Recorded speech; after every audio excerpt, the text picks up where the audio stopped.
Welcome to Bonding, a kinky podcast hosted by me, Sarah Butcher, aka Sub in the City. I'm a BDSM coach, kink educator, and proudly collared submissive, with over a decade of experience on the BDSM scene. I'm on a mission to bring BDSM into the 21st century and empower curious kinksters like yourselves to consciously explore what BDSM means to you. In this podcast, you'll hear me talk about all things kink. So whether you're new to the scene or you're a long-standing member of the community, welcome kinksters. I'm looking forward to bonding with you.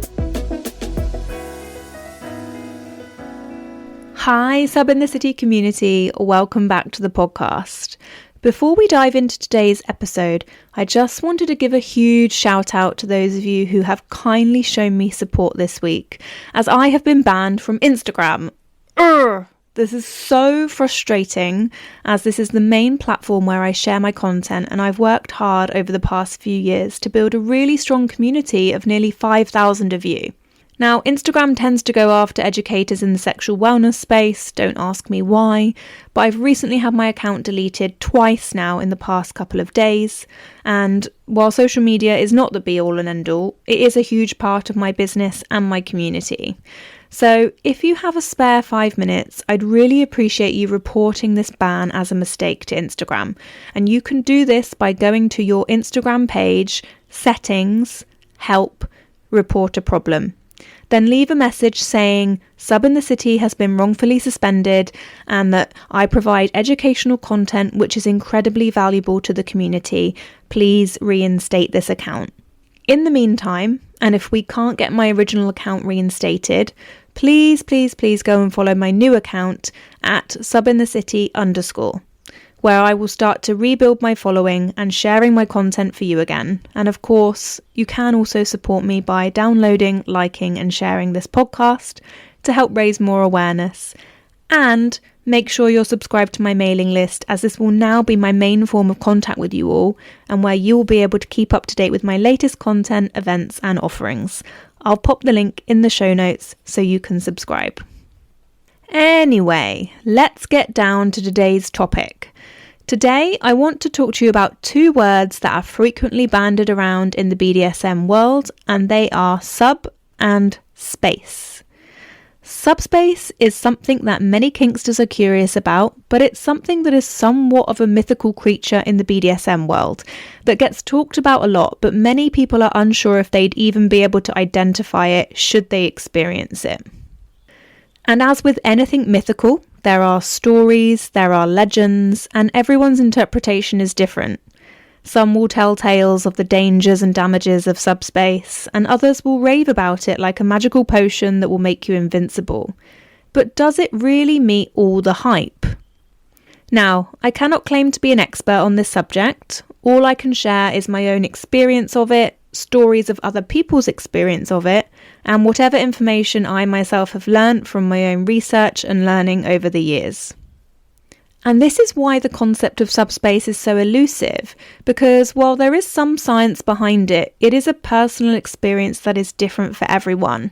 So the way I usually describe it is as a form of altered state by the submissive during an immersive and intense BDSM scene, and can be likened to, from what my own and other experiences suggest, a natural high of sorts.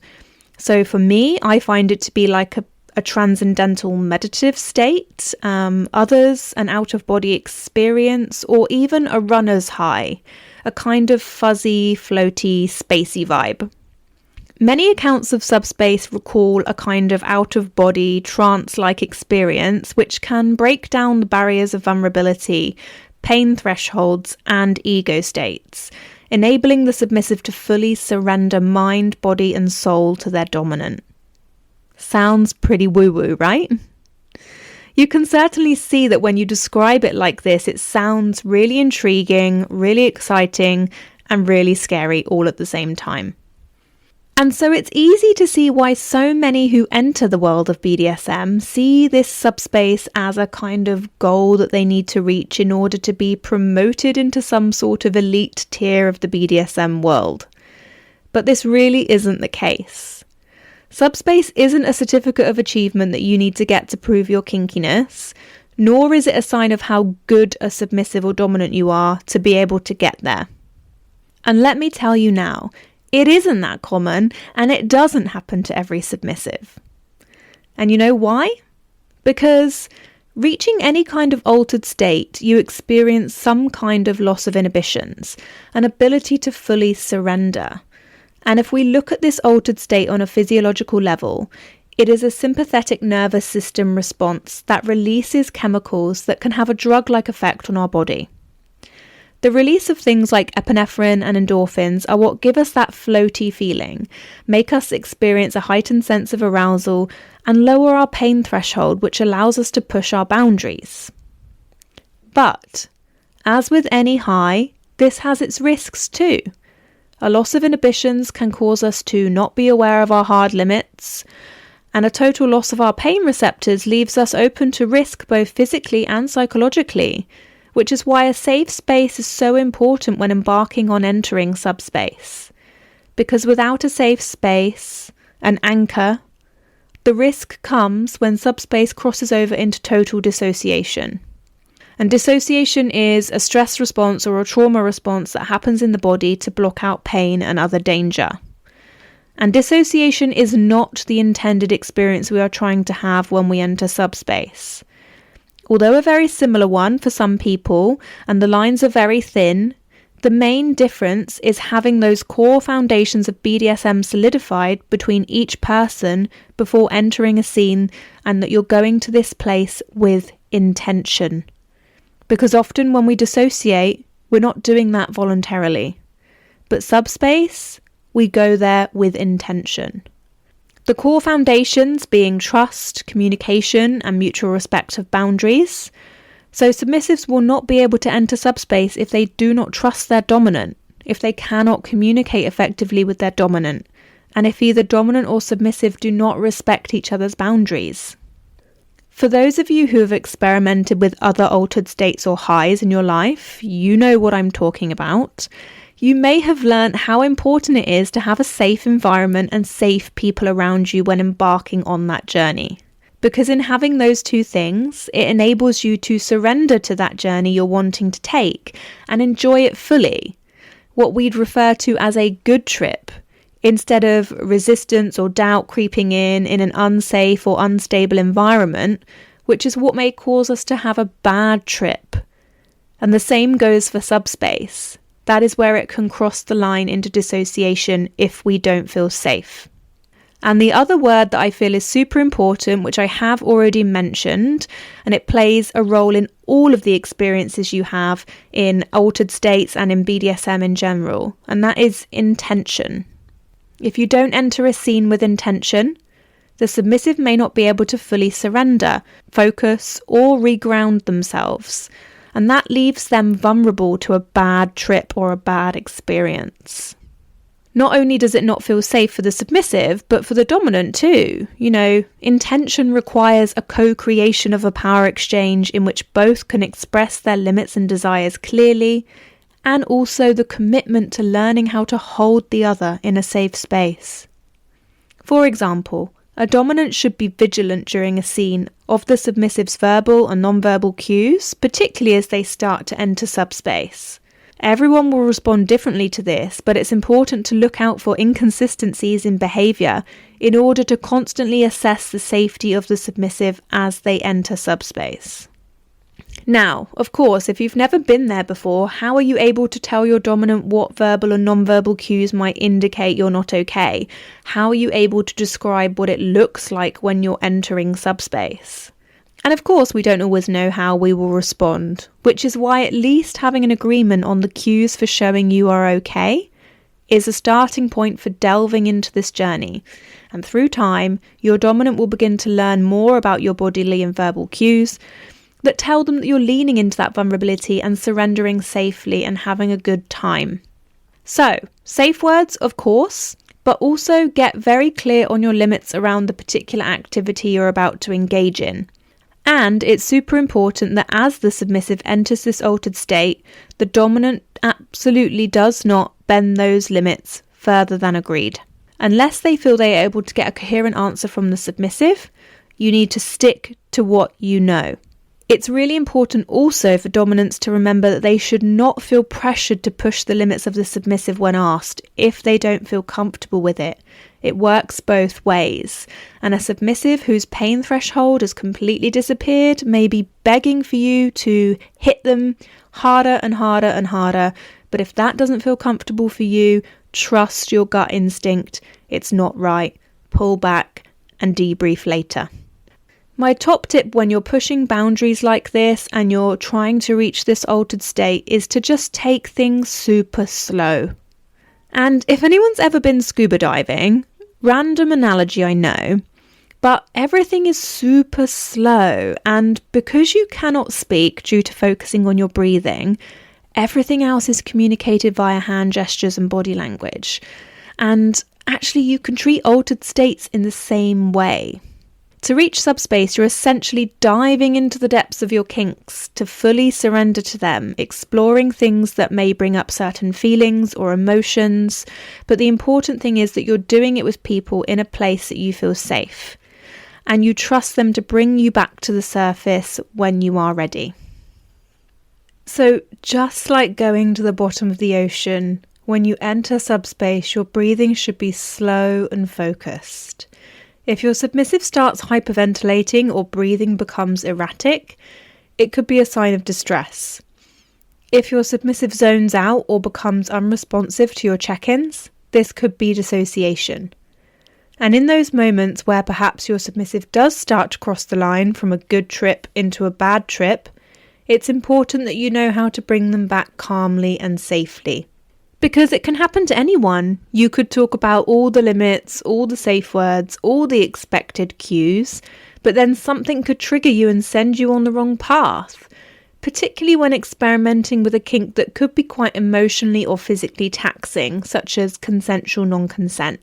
So you should prepare as much as possible, but also be prepared to need to come out of that space quickly and initiate aftercare. So make sure you've had that discussion on aftercare needs up front. And I don't want to say all of this like subspace is some kind of dangerous drug that you should be wary of, because in actual fact, the likelihood of getting to subspace without all of those discussions having taken place is slim anyway, because you either consciously or subconsciously won't feel safe enough to go there. And so the chances of you having a bad experience are also slim. But even just the unfamiliar feeling of entering into an altered state could trigger us to be like, what the fuck is happening? I don't like it. Abort. This is normal, and it's our body's way of protecting us, which is why taking it slow is such an important part of the process.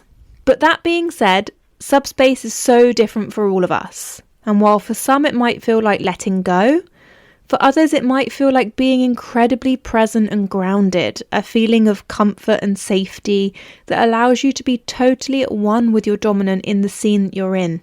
So if you're expecting it to feel like you're tripping on ayahuasca, you may be placing too much hype on it.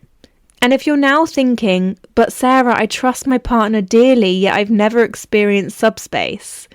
Again, don't put too much pressure on it. If you're already questioning it and thinking like that, then that in itself is likely putting a block on it. Just like when we get in our heads about reaching orgasm and then we never can. It's most of the time it's psychological. And not being able to go there doesn't mean that you don't trust your partner, and it has no reflection on your dominant if you don't feel fully ready to surrender in that way. Because it is scary, and particularly in a society where BDSM and kink is often made to feel wrong or shameful and dark and scary, these influences can have more of a subconscious impact on us than we really realise. Not to mention that BDSM and kink can totally redefine what intimacy means to us, as it's a relationship that is like no other. The bond you create with those in your kink space is one on a completely different level, and that can feel really intense to begin with. And so a great tip for subs who are perhaps feeling frustrated about not being able to surrender as fully as they'd like is to journal. Journal your thoughts before and after a scene, and be curious about what comes up. Try to be as honest as possible with yourself, and if there is anything that comes up that could be an indicator as to why you might not be feeling safe to let go, It could be a limiting belief, a past experience, an insecurity. Share this with your dominant and work together to see how this could be nurtured and tended to. Accept it and be patient with it. Another good question to ask yourself is, what makes me feel safe? And what do I want subspace to look like for me? Remember, we are all the creators of our own BDSM experiences. And so while some people may be having these out-of-body experiences during really intense scenes, some of us may simply want to cultivate a space of peace and comfort, simply from being by our dominant side. Another great ritual to incorporate into your submissive practice is affirmations. Take those fears or limiting beliefs around your submission and create positive affirmations for them. These can be written down or repeated in your pre- and post-scene rituals to help with that process of surrendering. And just like orgasms, subspace is not the end goal in BDSM play or DS dynamics. You can have a satisfying, fulfilling scene without ever going there, and it also does not determine the development of your dynamic either. It's something that may come or it may not. What is important is that you keep exploring and showing up with intention and presence with one another. What is subspace like for you? I'd love to hear it. Feel free to drop me a DM or send me an email to share your experiences. As always, thank you so much for listening, and I'll catch you in the next episode. If you enjoyed this podcast, please share it with your friends. And if you want to continue to consciously explore your kinks, be sure to check out my upcoming workshops and events at subinthecity.com/events, or book your one-to-one BDSM exploratory session with me today at subinthecity.com/booking.